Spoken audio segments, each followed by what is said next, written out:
good morning, first of all, and most importantly, I would like to welcome Delegate Margaret Ranson and Delegate Kirk Cox to Northern Neck Electric.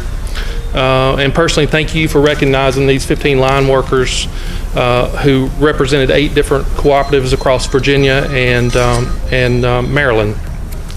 So one of the foundational cooperative principles is concern for community, which is clearly represented by the efforts of these line workers. Providing power to unserved areas of the world takes a tremendous amount of coordination and commitment. This is what cooperatives do best. We come together for a common cause to help others in our communities and even those in unserved areas like Bolivia. Boy, I listened to this story, and it's one of the most amazing things I've ever seen. When you go without electricity for 3 or 5 days, we're devastated in America. Nothing goes on. And to think what the Bolivians go through, not having that at all, we take that so much for granted. Thanks for what you did for them. The second thing I would say is to the line workers, what an incredible experience. I know you had to be anxious. You had to think about, boy, this is a pretty, frankly, dangerous situation. Anyone that's been on a mission trip and done something that I think is truly impactful, they remember that stuff for 25 years. That's what you talk about in your life. Good morning, everyone. Hope everyone's doing great on this chilly morning. I'm so sorry that we're meeting virtually, but this has certainly become the common theme since March. But it's such a great honor to be here. We're actually in, I guess, the truck area of Northern Neck Electric this morning. So first, I want to make sure this is what's framed. In September 2019, line workers representing electric co-ops in Virginia and Maryland traveled to Bolivia to provide electricity infrastructure for several remote villages as part of United We Light Project Bolivia. Project Bolivia crew members showed exceptional fortitude and dedication to their mission.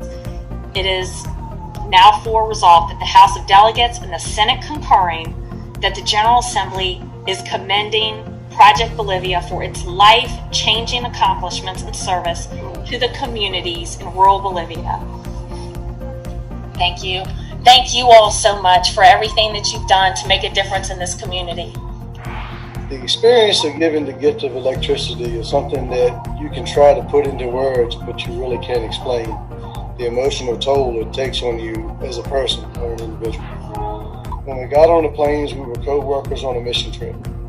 During the trip, we became friends, and by the end of the trip, we were family.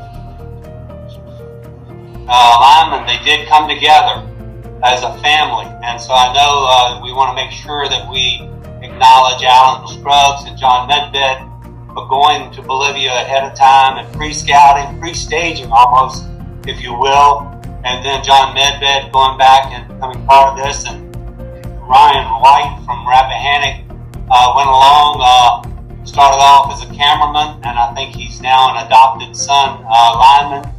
These 15 individuals took concern for community to a whole new level, a wonderful level that really speaks well for America, for our ideals of freedom and democracy, and they just embodied that, and going thousands of miles in rough conditions and changing forever the lives of villagers that before the trip they didn't know. But these young men are representative of hundreds and hundreds of others who work hard every day, 24/7, to keep the lights on for the rest of us. And I would say for our country right now, Margaret, that going through COVID and just in the political divisions, this is what America's all about. I mean, to me, I love Ronald Reagan's quote, "The shining city on a hill," and we are the giving country. And boy, these line workers just demonstrated that, putting their hearts out to the Bolivians. They changed their lives, literally. These linemen at home are always a lot of times the first people on the scene in extreme weather conditions when we lose electricity. But for them to, a lot of times we see them go out of state, when there's an emergency, but for them to leave not just their state but their country to go into this extreme condition to give them power, just for their basic needs for farming and water, a water pump, was just an extreme act of gracious kindness.